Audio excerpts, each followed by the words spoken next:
Estás escuchando Indomable. Soy la doctora Virginia Lacayo, feminista, coach certificada de mindset y liderazgo, y en esta temporada aprenderás cómo manejar tu mente y tus emociones, expandir tu conciencia y liberarte de los condicionamientos sociales que limitan tu crecimiento y tu potencial de impacto. Es neurociencia, feminismo y pensamiento sistémico aplicado a la justicia social y al desarrollo personal. Hola mi gente linda, bienvenidas, bienvenidos a otro episodio de Indomable, de mi podcast. Y este tema realmente tengo probablemente más de 25 años de estar queriéndolo abordar, y lo he estado abordando y he estado discutiendo y conversando sobre esto con un montón de gente a lo largo de las distintas fases de mi carrera profesional, porque creo que es sumamente relevante, sobre todo para las mujeres que prestamos algún tipo de servicio profesional. Y de lo que vamos a hablar hoy es de por qué, sobre todo las mujeres, necesitamos aprender a cobrar por lo que somos y no por lo que hacemos. Y esta es una conversación que a lo mejor no has escuchado antes, sobre una perspectiva de lo que es el valor del trabajo que tal vez no has escuchado antes. Y para tener esta conversación súper poderosa, invité a una buena amiga mía, que es colega también, que tiene una amplia experiencia, ella se va a presentar, pero amplia experiencia en lo que es entender el mercado laboral y el valor del trabajo de las personas en los distintos mercados. Y me pareció excelente porque además súper aguda, tiene opiniones controversiales, tiene una mirada muy única, es una mujer, es joven, es profesional, es muy exitosa. Así que invité a Ira Ruiz a conversar conmigo sobre este tema, que como te estoy diciendo, es un tema que tengo muchos años de querer traer a la agenda pública. Así que bienvenida, Ira, al programa. Hola Virginia, hola a todas y muchísimas gracias por tenerme acá. Bueno, como mencionaba Virginia, un poco acerca de mí. Soy psicóloga. Durante los últimos 18 años he trabajado en la rama de capital humano, ayudando a líderes dentro de las organizaciones a desarrollar a su talento. Y pues este es un tema que también me apasiona muchísimo, sobre todo pues porque en los últimos 2 años de mi vida he dedicado mucho de mi tiempo a trabajar como emprendedora y también como prestadora de servicios, así que gracias Virginia por invitarme. Gracias, Ira, vos por estar aquí. Pero además, o sea, voy a agregar a tu currículum aquí porque creo que es súper interesante. Vos has trabajado en recursos humanos, has trabajado el tema de reclutamiento y todavía prestas servicios como buscadora Como de Hunter. talento, ¿verdad? Ujú. Sí, sí. Eso significa de que has estado expuesta a un montón de perfiles profesionales, que has tenido que buscar un montón de todo tipo de recursos humanos y de servicios, y de negociar también, has tenido la experiencia de negociar el valor de sus servicios. ¿Y eso qué implica? ¿Qué significa? ¿Cuál es la diferencia en relación con los hombres, con las mujeres? La diferencia tal vez en los tipos de servicios, cómo se posicionan los prestadores y las prestadoras de servicio cuando ofrecen algo. Hace una gran diferencia en términos no solo de la calidad del trabajo que utilizan, pero además incluso de su reputación, de la relación que establecen con la persona que la está contratando. O sea, hay muchos factores en juego que se determinan en el momento en que estamos negociando nuestros servicios, y que empiezan en el momento en que nosotras le ponemos el valor al trabajo que hacemos y a lo que proveemos, más bien al valor que aportamos. Entonces, comencemos un poquito por ahí. ¿Qué te parece si de pronto, como para enmarcar un poco la conversación, hablamos sobre, quisiera escuchar tu perspectiva sobre cómo la sociedad, qué es lo que la sociedad nos ha hecho creer históricamente, cuáles son los condicionamientos sociales que tenemos alrededor del valor que le damos al trabajo, particularmente a los servicios profesionales y en particular de las mujeres? El valor del trabajo de las mujeres, ¿cómo lo vemos? Sí, creo que esto es bastante interesante y en general se me ocurre, digamos, o enmarco esto en algo inclusive más grande acerca de la prestación de servicios, pero sí me voy a enfocar en cuanto a las mujeres y por qué, ¿verdad? Tengo esa perspectiva. En cuanto a la prestación de servicios, creo que es algo muy propio de nuestra sociedad. Sin miedo a equivocarme, Latinoamérica probablemente se expanda a otros lugares del mundo, en donde la persona que presta servicios, casi que el que recibe los servicios siente que es como que está recibiendo un favor. A mí me da un poco esa sensación y creo que eso tiene que ver mucho con temas de idiosincrasia, ¿verdad? Y de cultura. Sin embargo, se agudiza todavía más en el caso de las mujeres. Porque Espérame, discúlpame la interrupción. ¿Quién está haciendo el favor? ¿El que contrata o la que presta el servicio? como que hay un sentir de que quien preste el servicio te tiene que hacer un favor o te está haciendo un favor, independientemente de que haya el conocimiento, ¿verdad? De que vos, como persona que está comprando un bien o un servicio, tiene que pagar un precio por ese bien y ese servicio. Probablemente se lo pagaría a un precio X si estuviera vendiéndotelo una compañía, pero por ejemplo, si es un prestador de servicio independiente, hay como un sentir y es muy idiosincrático, creo. No sé si a vos te ha pasado lo mismo, pero como que ya sabes, como que en chiquito, como que me tenés que hacer un favor, como que yo te estoy haciendo un favor al contratar tus servicios o pidiéndote, ¿verdad?, que venga a colaborar conmigo. Y como te decía, pues eso es muy cultural, pero para mí se agudiza todavía más con respecto a las mujeres, porque las mujeres sí, en sí hemos sido condicionadas desde pequeñas, desde nuestro hogar, y hay muchísimos roles que están bastante integrados ya como que a la raíz, ¿no? De cómo nos comportamos, en donde se espera que nosotras seamos colaborativas, en donde se espera que nosotros nos pongamos al servicio de otros sin esperar nada a cambio, todo hecho de manera muy incondicional. Y esa realmente es una expectativa que a las mujeres nos toca sobrellevar, la verdad. Y a pesar de que creo que se ha avanzado muchísimo, y yo considero personalmente, de mí misma, me considero una persona eh, que ha tenido muchísima suerte y mi talento ha sido reconocido y he tenido, por decirlo así, líderes y jefes que creen muchísimo en el trabajo de la mujer y en las competencias de la mujer en particular, eh, que han tratado de ser justos en sus negocios, que han tratado de ser justos en la manera en cómo establecen relaciones profesionales con una mujer sin mirar tantas diferencias o diferencias del todo con respecto a los hombres. Pero creo que las mujeres sí nos vemos afectadas como prestadoras de servicio, como profesionales, hasta cierto punto por esa creencia que tenemos que hacer las cosas por favor o que tenemos que hacer las cosas poniéndonos en segundo lugar, ¿verdad? Versus la persona que está recibiendo el bien o servicio. Yo estoy de acuerdo y además en mi experiencia personal lo he vivido un montón y la verdad es que me da cólera. Cada vez ya menos, pero porque yo ahora lo manejo de manera distinta. Pero me acuerdo cuando empecé como consultora hace muchísimos años, por ejemplo, y era consultora internacional y trabajaba mucho en el campo sobre todo cuando trabajas en el campo de los servicios sociales, de alguna manera. Puede ser en el campo del desarrollo social, del desarrollo sostenible, de la justicia social o servicios sociales como, qué sé yo, en el sistema de salud, en el sistema de educación. O sea, todo lo que son los servicios sociales, primero se espera de que sean las mujeres las principales proveedoras de sus servicios, tanto como empleadas como independientes, ¿verdad? Profesionales independientes.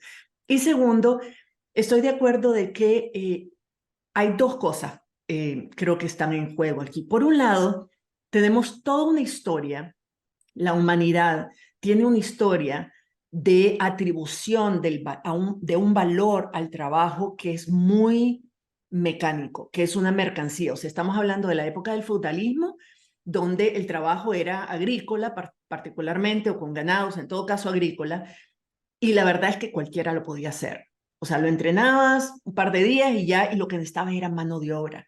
Después pasamos al periodo industrial y es la misma vaina, ¿verdad? O sea, era mano de obra. Le enseñas a alguien a coser botones, le enseñas a alguien a pegar una pieza en un aparato, cualquiera lo puede hacer. Entonces, no se apreciaba, el trabajo no se veía desde el aporte que la persona hacía. No importaba quién era esa persona, cuál era su experiencia, cuáles eran sus conocimientos, su visión del mundo, su capacidad mental de crear, de innovar, de proponer, de solucionar, de resolver, de entender el problema a fondo. Eso no tenía ninguna relevancia. Era, ¿podés hacer este trabajo? Sí o no, y si no, sobra quien lo haga. Esa mentalidad creo que se ha arrastrado hasta ahora, cada vez menos, en parte y sobre todo porque las personas que prestamos servicios profesionales de manera independiente hemos retado ese concepto. Pero todavía hay sesgos de esa idea de que tu trabajo, el trabajo de quien sea una persona empleada, sea una persona prestadora de servicios, es una mercancía. Y lo que tiene valor es el producto que estás ofreciendo, no quién lo está dando. Y si nuestro trabajo es una mercancía, y no importa quién lo ofrece, sino que es el producto, por ejemplo, todo lo que yo he criticado bastante, que es la epidemia de tallerismo, por ejemplo, que tenemos en las empresas y en las organizaciones, que pensamos que todo se resuelve con talleres. Cuando un taller, no importa qué tan bueno sea, no puede ser transformador, porque la transformación sucede en la práctica al desarrollar hábitos y al cambiar de paradigmas, al cambiar de visión, al cambiar de hábitos, al desarrollar habilidades. No hay un proceso transformador con solo conocimiento. Pero vos ves y te dicen, buscamos consultores o buscamos esto para dar un taller sobre tal tema, y se plantea como cualquiera que más o menos tenga una estructura de taller nos va a dar el mismo resultado. Y no es el caso.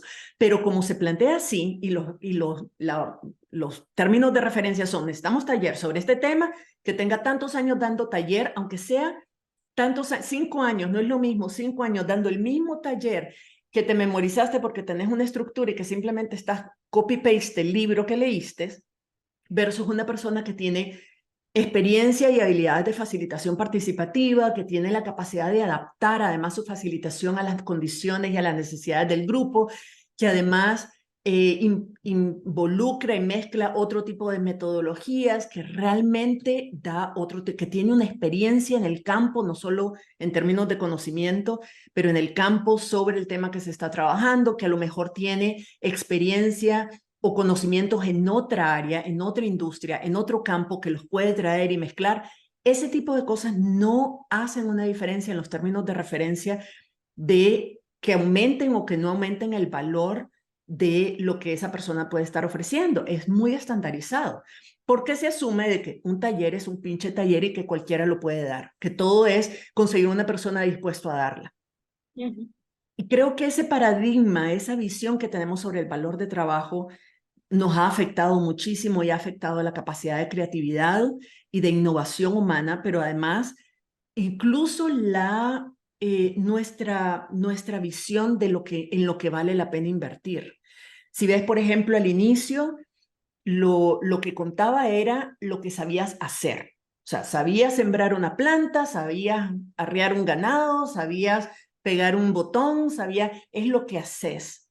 Después, en las últimas décadas, se empezó a poner más énfasis en lo que sabes, es decir, en los conocimientos. Entonces ahí todo el mundo era el boom, sobre todo difícil, más retador para personas que no tienen los recursos, porque ahora si no tenés maestría, es difícil encontrar trabajo, porque lo que se valora es el conocimiento.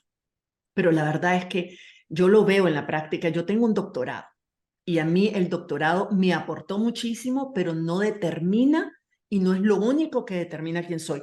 Hay muchas personas que se graduaron conmigo en el mismo programa de doctorado y no están donde yo estoy. Y hay muchas personas que sacaron el máster también conmigo y no están donde yo estoy. Y yo no estoy donde están otras, ¿verdad? También.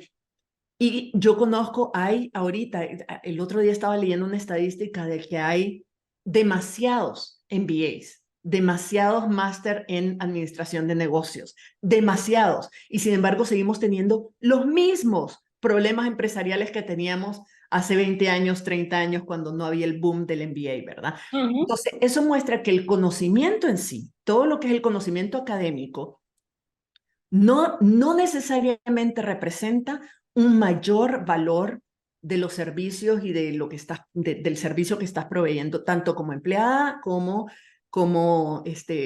persona independiente. Entonces estamos entrando a la era, siento yo, y ahí personas como nosotras está empezando a empujar ese nuevo paradigma a la era de cobrar por tu trabajo. El valor de tu trabajo es un reflejo de lo que sos, no de lo que haces y no de lo que sabes. Porque mucha gente puede hacer lo mismo. O sea, yo doy cursos, yo hago coaching, yo soy consultora, yo soy facilitadora. Hay mucha gente que hace lo mismo, que sabe hacer lo mismo. Hay mucha gente que sacó las mismas especialidades. O sea, yo muy nerda, ¿verdad? O sea, la maestría, la licenciatura, la maestría, el doctorado, un montón de cursos y además 3 certificaciones de coach. Pero ponele, más de alguna otra nerda hay que hace todo eso.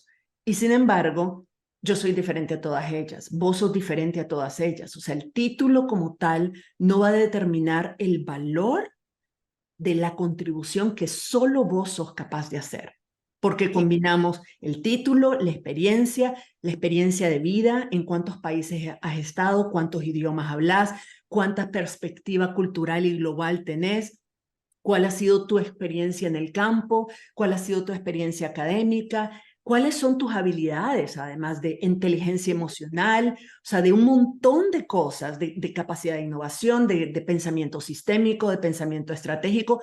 Nada de eso viene con el título. Y pocas cosas de esas vienen solamente con saber aprender a hacer el oficio, digamos, lo que hacemos. Esos son otros aspectos que nosotras agregamos a nuestra prestación de servicios que son solo nuestras. Pero todavía, desafortunadamente, todavía no hemos adoptado de manera generalizada este paradigma de el valor del trabajo está relacionado íntimamente con el valor que aporta la persona, es decir, con lo que esa persona es. ¿Estás de acuerdo? Sí, estoy de acuerdo y creo que lo que acabas de describir tiene muchísimo, por lo menos en el lenguaje de capital humano, tiene muchísimo que ver con las competencias, porque la competencia es aplicar el conocimiento, realmente, ¿verdad? Entonces creo que, y haces un muy buen punto con respecto a que una fuerza de trabajo más educada, una fuerza de trabajo con más títulos no necesariamente resuelve más problemas dentro de una organización. Al fin y al cabo, los problemas y los desafíos de las organizaciones tienen más muchísimo que ver con el aspecto humano y el cobrar por lo que sos realmente hace muchísimo sentido cuando te pones, digamos, en perspectiva que es el humano quien te va a brindar esos servicios, que es el humano que con todo su bagaje que trae consigo a un puesto de trabajo o a una consultoría o a un taller o digamos a cualquier tipo de intervención que se necesite, es esa persona con toda su experiencia, esa persona con su vivencia, desde su mapa mental, desde su territorio, es la que te viene a ofrecer, digamos, y a condensar todo ese conocimiento y experiencia aplicada a, digamos, al servicio o al producto que estás recibiendo o que recibe ese consumidor final. Creo que definitivamente continúa siendo un reto. Hay muchísima más apertura, creo yo, y bien lo dijiste, de que se está haciendo un trabajo y hay un avance para poder pasar a la siguiente era, ¿verdad? Más allá del ser un trabajador del conocimiento, sino pues ser un trabajador que verdaderamente pues pone todas las competencias, ¿verdad? De primero, incluyendo partes partes muy propias, ¿no? Que tienen que ver con tu inteligencia emocional, que tienen que ver con tu bagaje, como te decía. Entonces creo que sí, poco a poco se va avanzando y existe apertura, siento yo, sobre todo pues con ciertos líderes que buscan soluciones distintas y que están abiertos a, por su misma innovación y por su mismo, digamos, carácter creativo, están abiertos a experimentar y están abiertos a conocer a estos profesionales confiando, ¿verdad? Porque al fin y al cabo las metodologías son una cosa que se trabaja y por muy probada que esté una metodología, aplicándola en un grupo diferente de personas va a obtener resultados completamente diferentes también. Entonces, eso es una realidad. Así es, y vos decías, quiero retomar otra cosa que vos decías también en relación a las mujeres.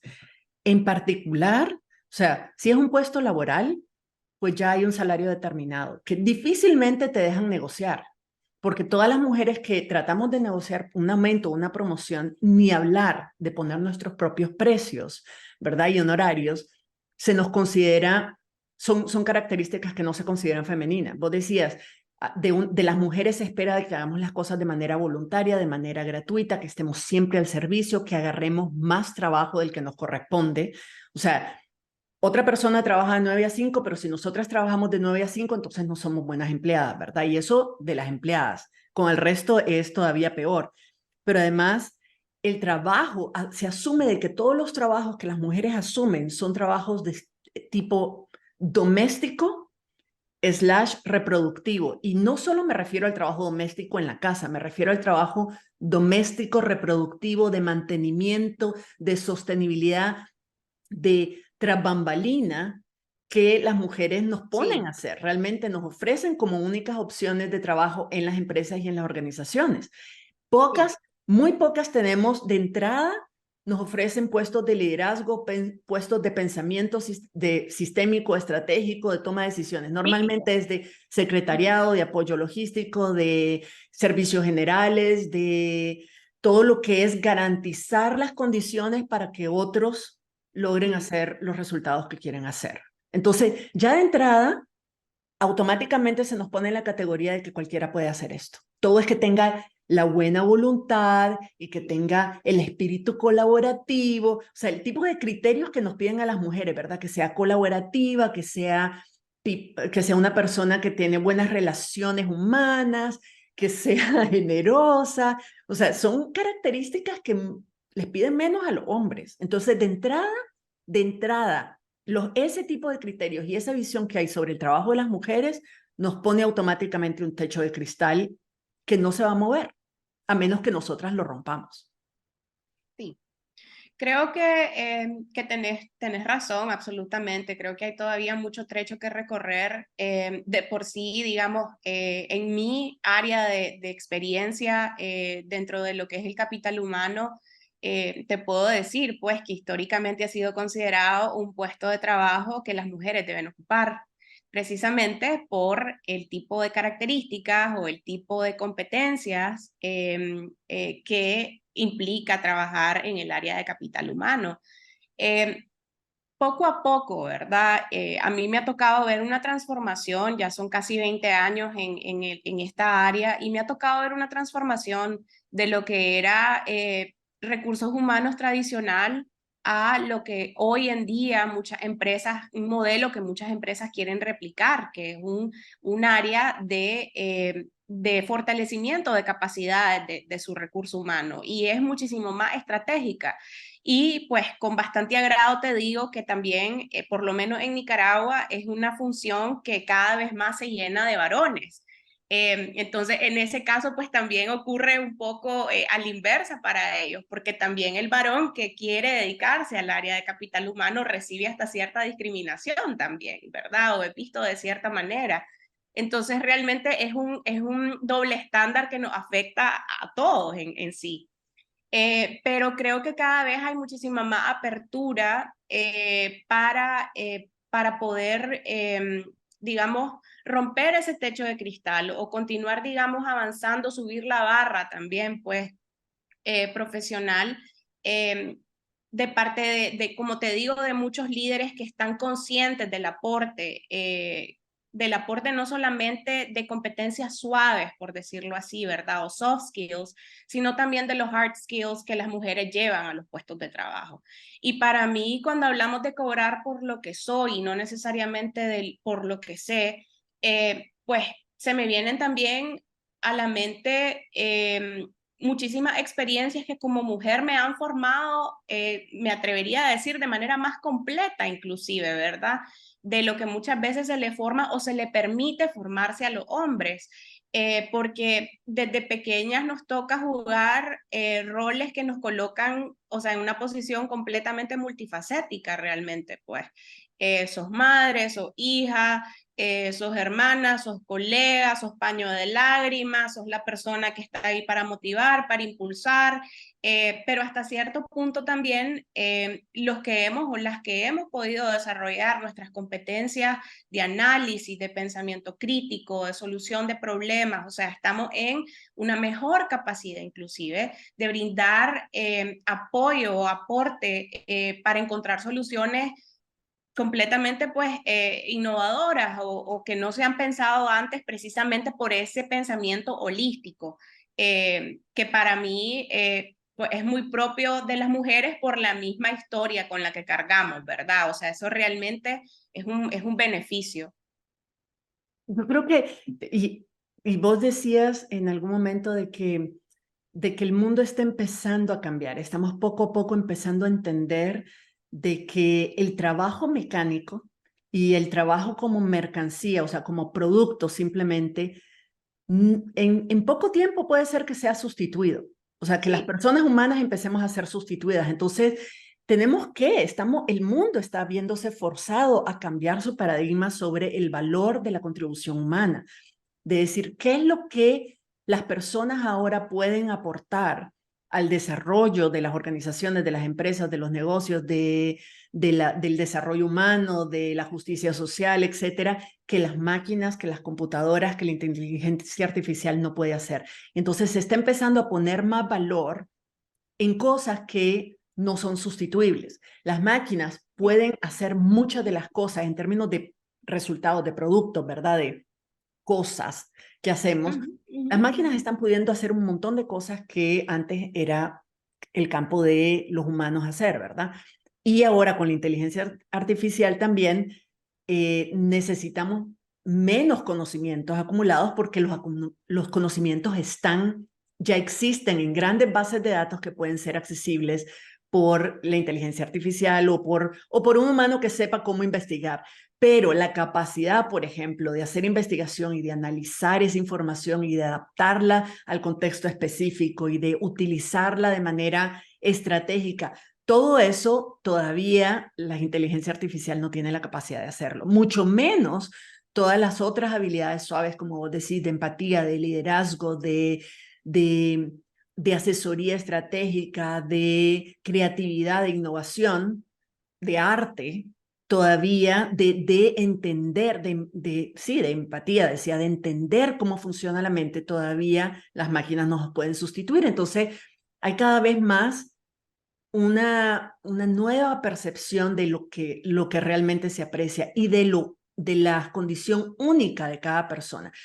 En América Latina estamos por detrás de la curva como en la mayor parte de las cosas, pero aquí en Estados Unidos ha sido muy revelador para mí todo este tema, porque, por ejemplo, eh, yo recuerdo hace algunos años yo viviendo en varios países de América Latina, o sea, en Nicaragua, pero en Colombia, en México, en Perú, o sea, estando en varios lugares, mi trabajo, la gente apreciaba mi valor, apreciaba lo que yo era, sabían de que lo que yo podía aportar, por ejemplo, daba una clase sobre liderazgo, pero yo no era simplemente la clase sobre liderazgo, yo aportaba, traía a ese currículum toda mi experiencia y mis conocimientos sobre cambio social, toda mi experiencia y conocimientos sobre cambio organizacional, sobre pensamiento sistémico, sobre liderazgo sistémico, sobre estilos de liderazgo, sobre nuevas formas nuevos modelos de negocio, todo eso a una clase de liderazgo. Entonces eso me hacía, digamos, una profesora deseada y particularmente única, o sea, realmente tenía demanda, pero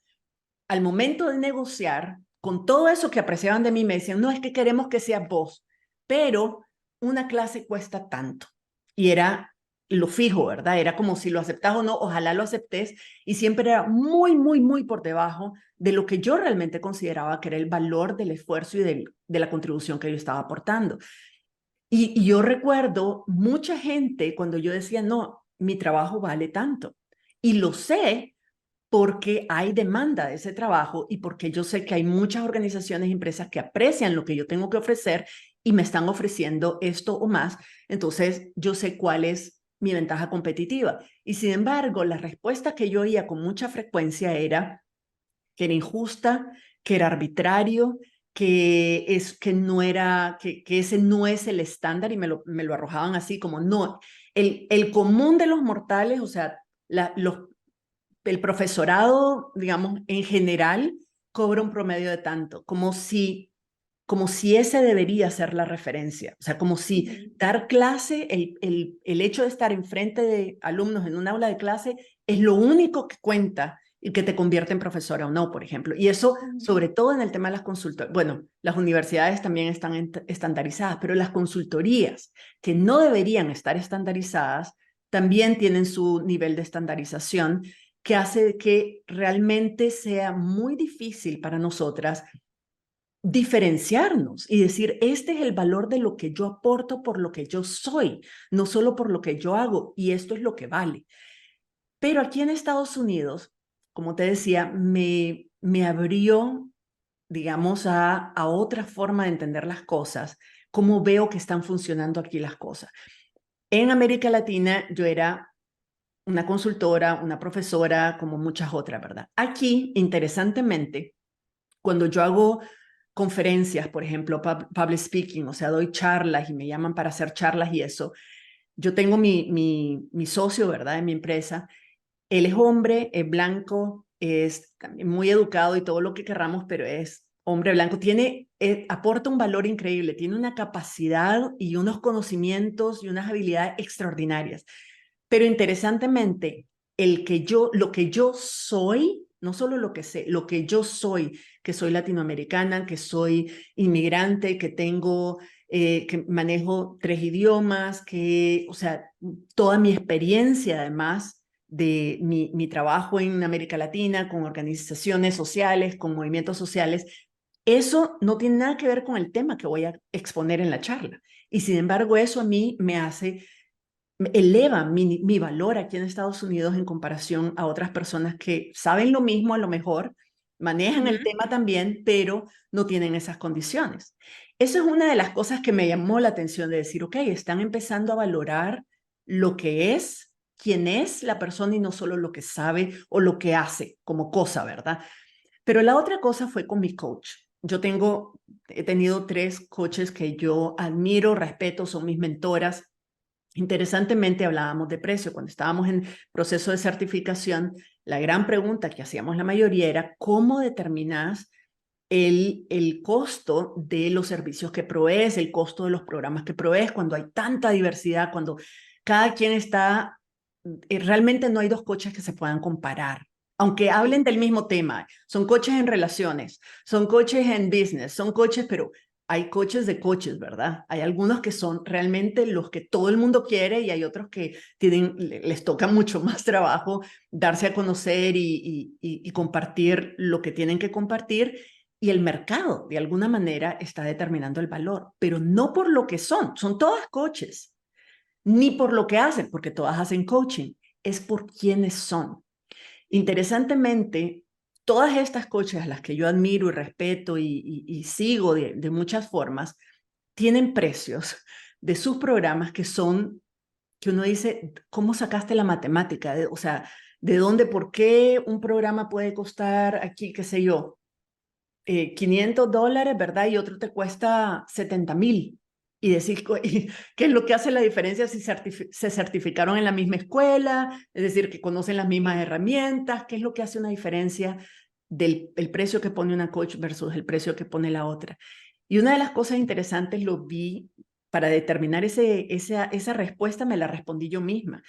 Cuando yo estaba buscando, que quería especializarme, quería sacar desarrollar, digamos, una habilidad en particular y tenía yo varias ofertas, o sea, habían varias personas que estaban ofreciendo ese tipo de capacitación, por decirlo así. Iba desde una relativamente barata hasta una que me iba a tocar hacer un préstamo a mí para podérmelo costear. Y sin embargo, cuando yo dije, ¿con quién quiero trabajar? ¿De quién quiero aprender? ¿Quién quiero que sea mi maestra, mi coach, mi mentora? El nombre era claro. Es que quiero a esta persona. Pero cuesta no sé cuánto. Veo qué hago, pero es con ella que voy a invertir. Porque lo que yo invierta con la otra, para mí, ¿verdad? El valor para mí, no, al final iba a perder ese dinero. Prefería invertir más, pero saber de que lo que yo iba a recibir, la certeza de que lo que yo iba a recibir era exactamente lo que necesitaba. Y saqué el préstamo. Pagué algo que no podía costearme en ese momento, sacando un préstamo, pero no me arrepiento para nada. Fue exactamente lo que necesitaba. Y cuando le pregunté, ¿cómo estableces el precio? ¿Cómo decidiste el precio de este producto, de este programa, cuando hay todos estos otros que ofrecen lo mismo, que prometen lo mismo y mira la diferencia de precio. Y ella me dijo, el precio que uno pone es totalmente arbitrario.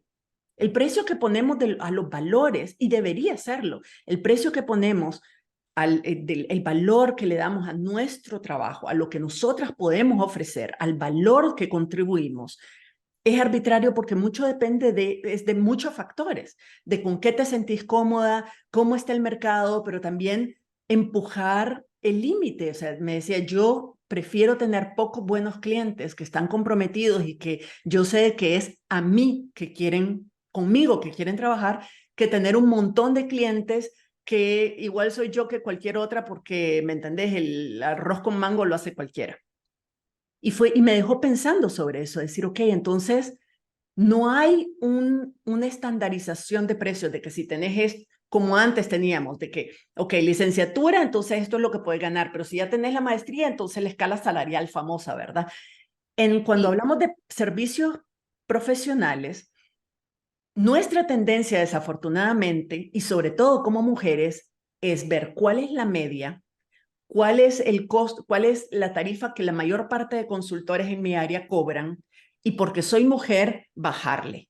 Le bajo un poco a ese precio para, según yo, tener algún tipo de competitividad, o sea, de ventaja competitiva.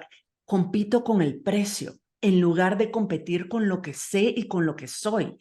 Y eso para mí, si hay una cosa que quiero que se lleven de este episodio, eso para mí, de que las mujeres, en particular, las mujeres que ofrecemos servicios profesionales de forma independiente, ponemos el valor de nuestro trabajo por debajo de la media, solo porque pensamos que es la única forma de tener alguna ventaja competitiva y tener clientes, lo que hace realmente es que nos mantiene ahí. Y después empiezan a compararnos los compradores, nos empiezan a comparar con otras mujeres que también bajaron el precio y nos obligan a bajarlo todavía más.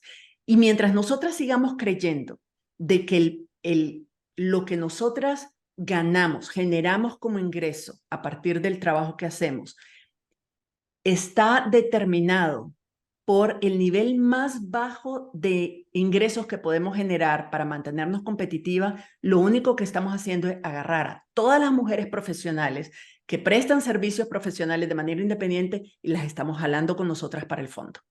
No estamos creciéndola. Imagínate cómo sería ir si todas nosotras nos pusiéramos de acuerdo y decir, no, a partir de ahora yo voy a empezar a valorar mi trabajo por lo que yo soy, por lo que yo sé que yo puedo aportar y no tanto por lo que hago o por los conocimientos o los títulos que tengo, sino por lo que yo sé que soy única y que solo yo puedo aportar. Y empiezo a empujar un poco, ¿no? Tal vez no de manera radical, nos va a costar, somos pocas las que nos lanzamos a esa agua, pero empezamos poco a poco a empujar la brecha, al menos mínimamente a cobrar lo que cobran hombres, incluso menos calificados que nosotras, por el mismo tipo de servicios, más o menos, pero empujar todavía más la brecha y empezar a subirla, la subimos para nosotras y la subimos para las demás mujeres que están en el mismo campo que nosotras. Eso sería fascinante de ver y además realista, porque en efecto lo que cada persona tiene para contribuir, no importa lo que sepa y el trabajo que haga, es absolutamente único. Yo no conozco a nadie como vos, Eira. Gracias, igualmente. Fíjate que sí, mira, y esto es un tema, Virginia, que creo que sin ánimos de ponerme muy filosófica, ¿verdad? Al respecto, creo que no hemos trabajado lo suficiente un aspecto de merecimiento, creo que está muy ligado a la autoestima, al amor propio, que es algo que se construye todos los días, porque en realidad pues es algo que nos toca muchas veces hasta de construirnos como persona, volvernos a ser, integrar todas esas experiencias, las buenas y las malas, ¿verdad? A tu vida y reconocer que eso es lo que te hace única, que es lo que te hace irrepetible y en realidad es lo que, en donde reside todo tu valor, por el simple hecho de ser.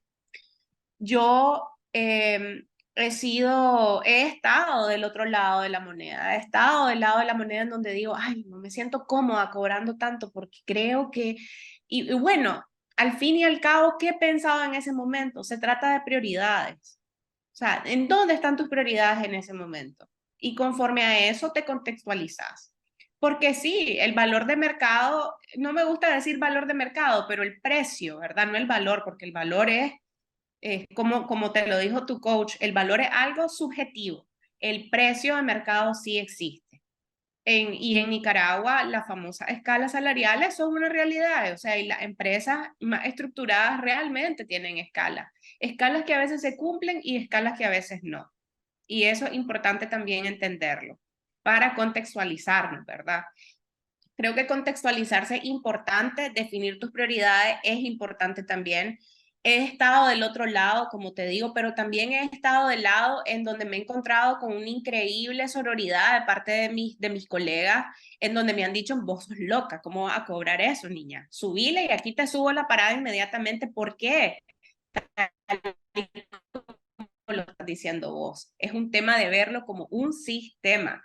Y eso tiene que ver con las leyes de la abundancia, por ejemplo. O sea, si creo que hay más, pues hay más para mí, hay más para mi colega, hay más para mi otra colega, hay más para el sistema en general, ¿verdad? Y dejar de competir por precios con algo que yo creo que ahorita se está popularizando un montón y me alegra muchísimo, que es el punto de vista.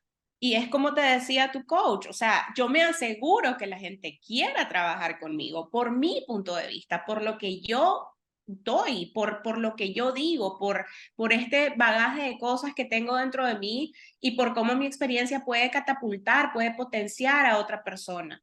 Y mi valor en realidad lo determina mi cliente y ese nicho probablemente es algo que la beneficia un montón y puedo entenderlo, puedo entender como una persona diga que se acerque a mí quien realmente quiera trabajar conmigo y prefiero trabajar con personas, digamos, de manera contada, que sé que van a recomendarme, que sé que van a verdaderamente apreciar de dónde vengo y hacia dónde puedo acompañar a estas personas, que de repente pues trabajar o querer calzar dentro del presupuesto de muchos clientes y no necesariamente tener un retorno de eso de la manera en cómo nos gustaría, ¿verdad? Como modelo de negocio.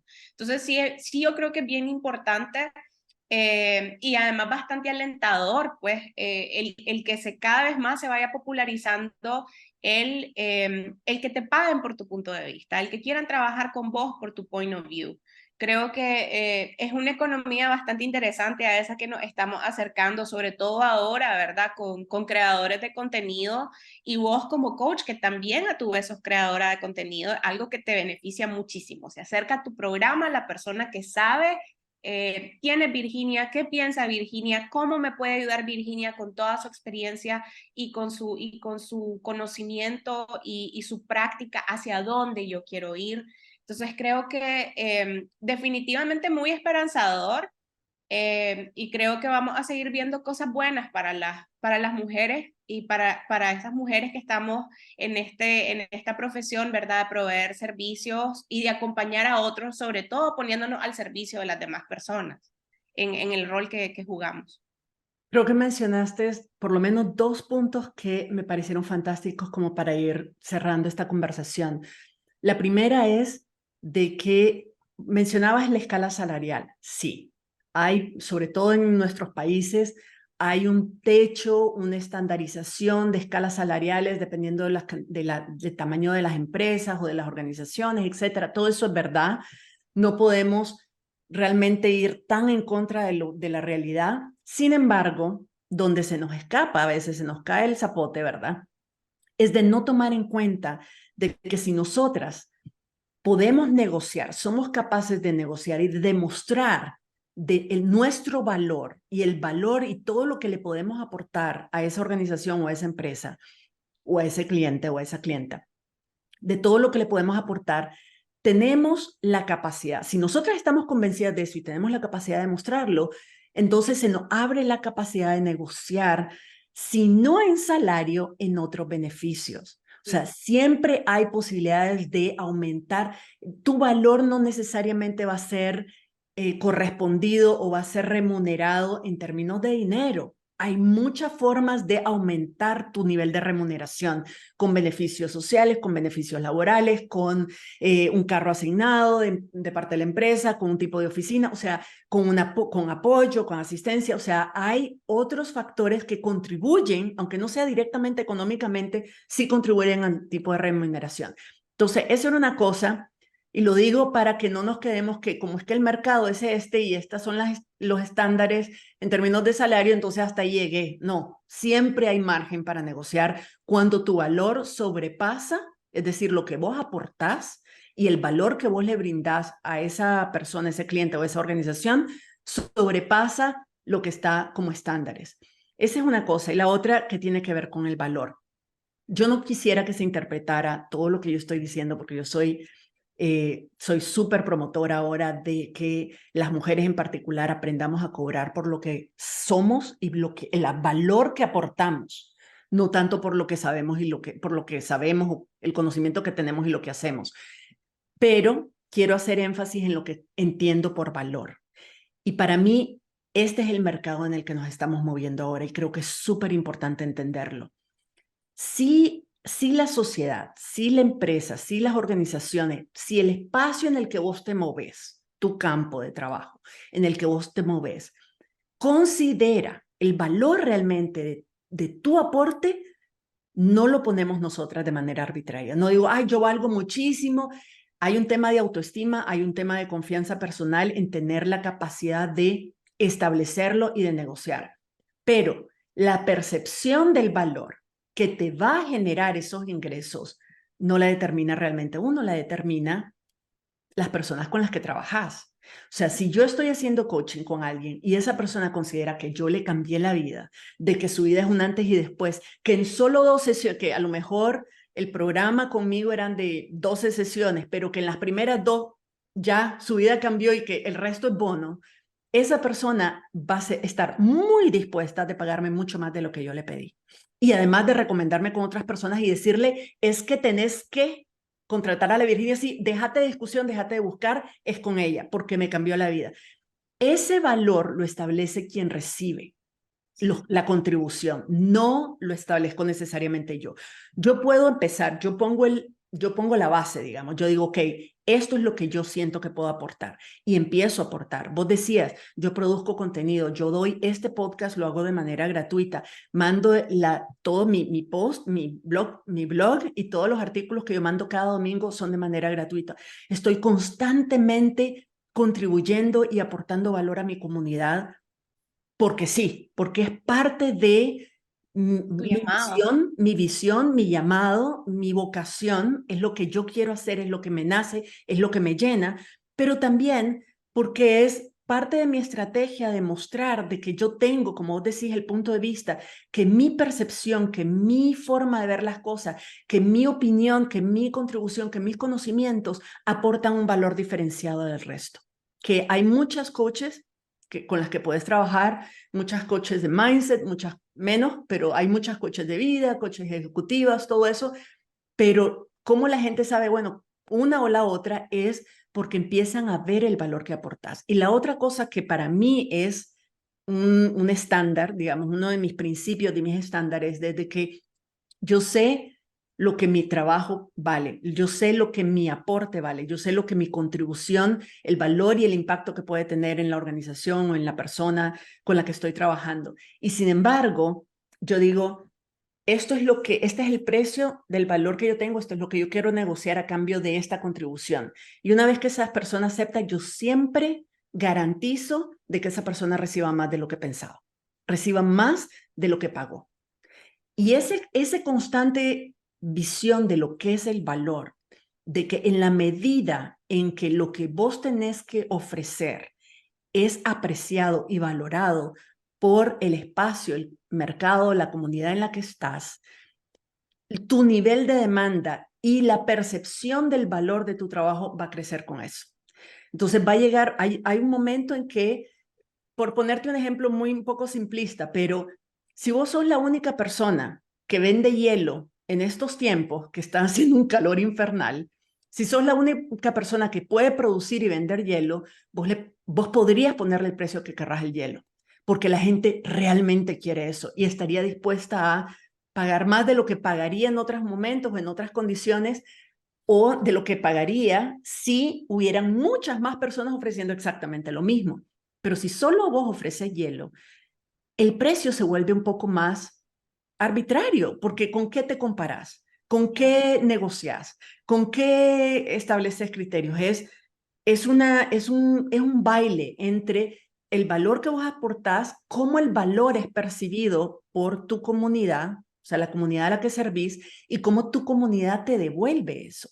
Cuando la gente empieza a buscarte a vos y dice, es que, Eira, quiero trabajar con vos, decime qué querés. ¿Qué querés? Sos vos. Este puesto tiene tu nombre. Decime qué necesito hacer para tenerte aquí. Son otras condiciones de negociación. Solo Sí, por eso. sí, sí, definitivamente. Y creo que la marca personal tiene muchísimo que ver con eso y a veces creemos que la marca personal únicamente es para las personas que tienen una imagen pública y no necesariamente, ¿verdad? Y dentro de la comunidad de capital humano, profesionales de recursos humanos y también, digamos, como líderes dentro de las organizaciones, creo que hemos sido algunos los que cada vez más nos vamos sumando a esa campaña de que las personas trabajen en su marca personal, trabajen en su empleabilidad, que va muchísimo más allá de qué tan bien haces tu trabajo, ¿verdad? Otras cosas la componen, los elementos personales, qué tan íntegros sos, digamos, con tu autenticidad, tu genuinidad. Entonces creo que el tener marca personal definitivamente algo que hace que las personas se relacionen con vos y que precisamente lleguen a ese punto en donde digan, yo quiero trabajar con la Virginia, yo quiero trabajar con la Eira, es a ella la que quiero. Entonces, creo que no está de más hacer el comercial, creo que eso es importante. Se puede tener marca personal con privacidad en las redes de tu escogencia, particularmente en LinkedIn. No hay que desaprovechar la oportunidad de hacerse un poquito de mercadeo ahí, ¿verdad? De publicar, de comentar, de mantenerte en contacto, de hacer networking, porque precisamente son esas las cosas que te llevan o que te impulsan realmente a que vos puedas ponerle ese precio y ese valor, ¿verdad? A tus servicios. Así es. La gente no va a comprar de vos por un precio diferente al estándar, digamos, si no sabe quién sos. Realmente los seres humanos, y hablamos de las empresas son personas. Hay alguien que tomó la decisión de que es a vos que te van a contratar. Esa persona, todos los seres humanos, y es la forma en que funciona nuestro cerebro, tomamos decisiones de manera emocional, tomamos decisiones con las emociones. Después, a niveles, a velocidad de la luz, la cabeza la racionaliza y la justifica la decisión, pero la decisión la tomamos con el corazón.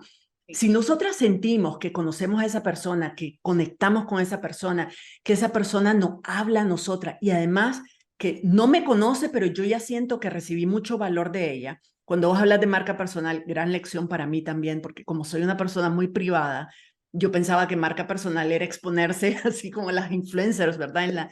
En las redes sociales y yo no quería compartir. Mi vida privada es mi vida privada. Sin embargo, cuando entendí que la marca personal está vinculada al nivel de valor que vos contribuís a tu comunidad como parte de quién sos y que te das a conocer contribuyendo valor. No es sacar publicidad sobre tus servicios todos los días en LinkedIn. No es, eso no es marca personal, eso es marketing, eso es mercadeo. Pero estamos hablando de marca personal y mi socio es además especialista en marca personal, por eso es que he aprendido tanto. Pero él dice, la marca personal es la experiencia que las demás personas tienen de vos. Es su experiencia, cómo te sienten, cómo te ven, cómo te miran, qué piensan de vos, a partir de cómo vos te proyectás en el mundo y cómo vos te mostrás y qué es lo que compartís y qué es lo que no compartís y cómo lo compartís y tu opinión y tu visión y tus contribuciones y tus aportes y tu creación de contenido. Entonces, súper, súper de acuerdo estoy, súper valiosa el aporte que hiciste ahorita lo dejo como preguntas. Es uno para todas quienes nos están escuchando, ¿verdad? Uno es, qué tipo de marca? Porque desafortunadamente, afortunada y desafortunadamente, marca personal tenemos todas. Lo que pasa es que algunas la tenemos de manera consciente y otras inconscientes. Y entonces a lo mejor tu marca personal es muy mala y eso está dañando tu reputación y está dañando tu capacidad de generar más ingresos. Entonces primero es hacer un análisis de cómo está tu marca personal. ¿Qué estás proyectando de vos? ¿Cómo la gente está percibiéndote? ¿Cómo están experimentándote? Tanto en persona como de manera virtual y en las redes sociales, ¿verdad? ¿Qué es lo que estás proyectando? ¿Qué valores estás proyectando?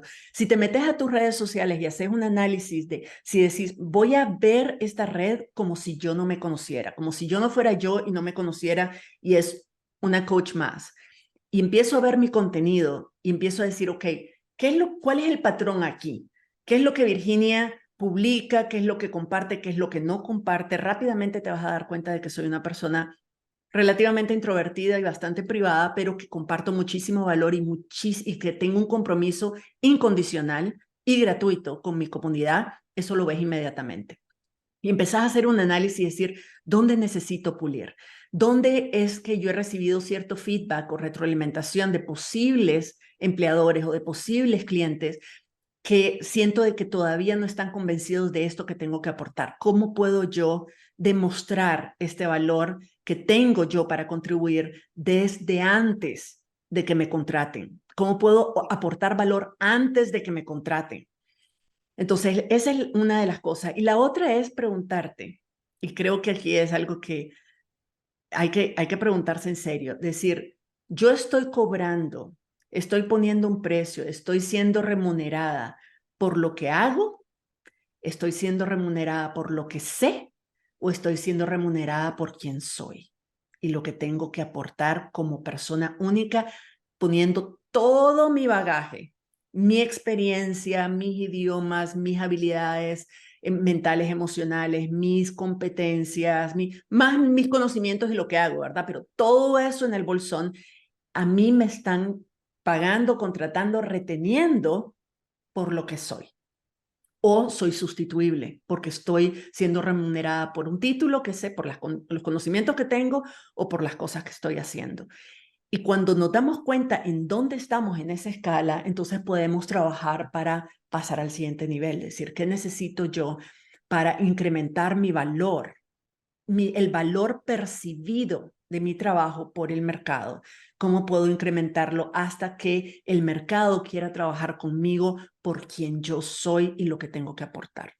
Entonces, con eso vamos a cerrar. Les dejamos estas preguntas. Mil gracias, Eira, por tu contribución y por tus aportes. En efecto, tenés una experiencia súper amplia, sobre todo de haber estado en ambos lados de la moneda, ¿verdad? Has estado como ofreciendo tus servicios profesionales independientes como empleada de todo tipo de compañías y de organizaciones, pero además como persona que está a cargo de la contratación y el reclutamiento de nuevas personas y entonces tenés muchos criterios de haber visto cómo cada persona se vende, se proyecta, se ofrece, cuáles son los valores que aportan y cómo se toman ese tipo de decisiones. Así que tus aportes son súper, súper valiosos a este tema y ojalá que este episodio deje sembrada alguna semilla, así sea una piedra en el zapato, ¿verdad? Pero que nos permita a todas seguirle dando vuelta a esto, porque creo que es un tema que en particular las mujeres y en particular las mujeres que prestamos servicios profesionales,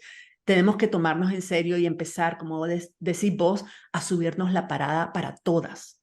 Porque realmente no hay competencia. Yo nunca compito con otras coaches. Al contrario, a mí lo que me importa es que otras coaches tengan mucho impacto para que el campo del coaching, para que la industria del coaching sea más respetada, más apreciada, más valorada, ganamos todas. Y lo mismo en todos los campos profesionales. Entonces, esa es la meta, ese es el reto, esa es la invitación. Muchísimas gracias, Ira, por estar con nosotras y te busco para otro episodio porque hay muchos temas relacionados con esto que vamos a poder seguir hablando. Gracias a vos, Virginia. Un saludo a todas. Chao. Si te gusta este podcast, dale like y compartilo con otras personas. Y si no lo has hecho aún, suscríbete en mi comunidad en Substack para recibir directamente en tu correo electrónico nuevos episodios del podcast, herramientas y reflexiones que no publico en ningún otro sitio y que te ayudarán a llevar estos aprendizajes al siguiente nivel. El link está en las notas de cada episodio y en todas mis redes sociales. Nos vemos por allá y nos escuchamos en la próxima.